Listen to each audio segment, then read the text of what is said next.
Hello, today I'm going to do a variation on oldie but a goodie exercise that's adapted from something I learned when I did my Institute of Physical Art residency. In that paradigm, they call it push, cross, pull, push. So the very basic exercise is really isometric control of the pelvis. So starting out, we're going to employ some of the principles that we employ all the time in the office. I'm going to first feel where my pelvis is. So right now I feel really rolled back on the left, meaning my left pelvis is heavier. I feel really lifted up on the right. And I feel like I'm really on the outside of the left foot and on the inside of the right foot. So I'm just going to use my foot control, and I'm going to bring weight to the big toe mount, the little toe mount, and the middle of each heel. And once I do that, now I'm further back on the right, and I feel that left pelvis is lifted up. So I kind of feel where I'm at. I also feel for me that my hip points, I'm actually in a pretty good position from top to bottom, meaning in this posterior and anterior pelvic tilt position, but I'm just a little bit actually strangely tipped down on the left, which is unusual for me. So I want to kind of learn how to correct those things, all right? My ribs are relatively square right now, and I'm doing my best not to flare my ribs. In an effort to not flare my ribs, 1 second.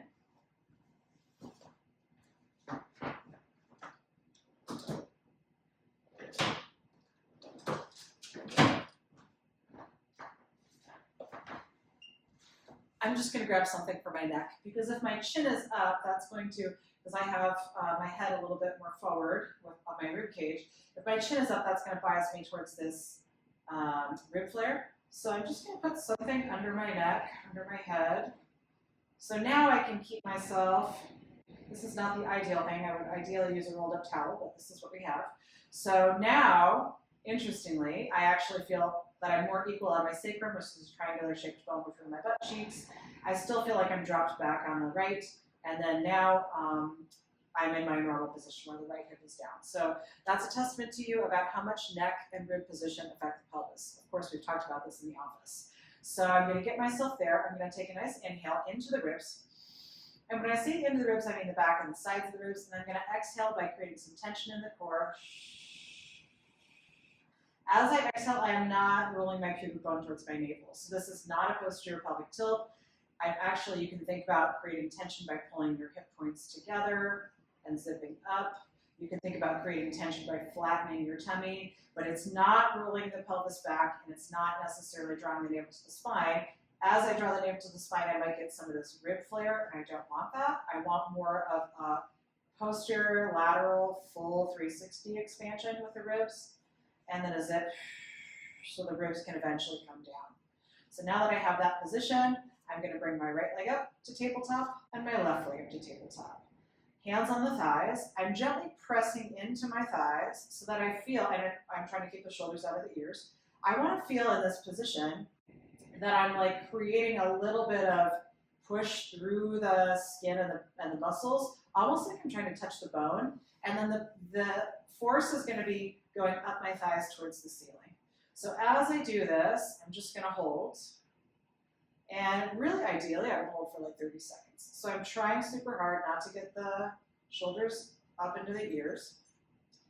And if I start to shake a little bit, in a way, that's a good sign. So that means I'm starting to get to the place where the muscles that I don't want to work are tiring out, and the muscles that I do want to work then will be able to kick on. But here I am, I'm holding. So this is the first stage, this is the push.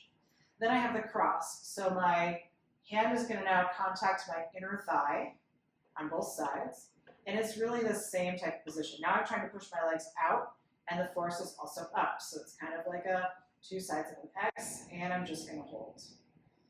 And this one's harder for me, which is interesting, to me anyway. So hold for 30 seconds. If you start to get fatigued in the hip flexors, flex your hips a little bit more, curl your tailbone up. That will naturally bring your low back to the mat, but again, we're not posteriorly pelvic tilting. Then I'm going to do the pull. So I can either bring my hands to the top of the shins and the force is pulling back towards me, or I can bring my hands to the back of the thighs and the force is pulling the legs up towards me, and I'm resisting that force by not letting me pull myself up. So now I feel my low back starting to flatten. I'm actually going to do this one. So now I feel my low back starting to flatten. And I like to do this one longer than the other ones. I think it's generally advised to do each segment for 30 seconds, except for this one, you do it for like a minute. And then we end again with a push. And so I'm trying to, again, I'm not tucking my pelvis. The force is up this way. I'm not counting. If you know me from the office, you know I'm a bad counter. So that's the first part of the exercise. So now I can recheck, where is my pelvis? I can also change this and make it more exciting by using my sad ball or a Pilates ball. So I can use my sad ball and I can turn this into a one-sided exercise. And then I would switch. So I'm trying to keep myself, when I do the one-sided exercise, I'm really trying to keep the pelvis even. There's some tension in the core, and I'm able to breathe into the ribs. So as I'm talking, you see I'm holding a core brace. I can breathe into the ribs and hold and talk for quite some time. I can also turn this into an even more exciting exercise eventually and start to do some longer lever leg movements. But the very basic isometric exercise is meant to get the deeper core on, to stabilize the pelvis, and to start to prepare us for some more exciting things.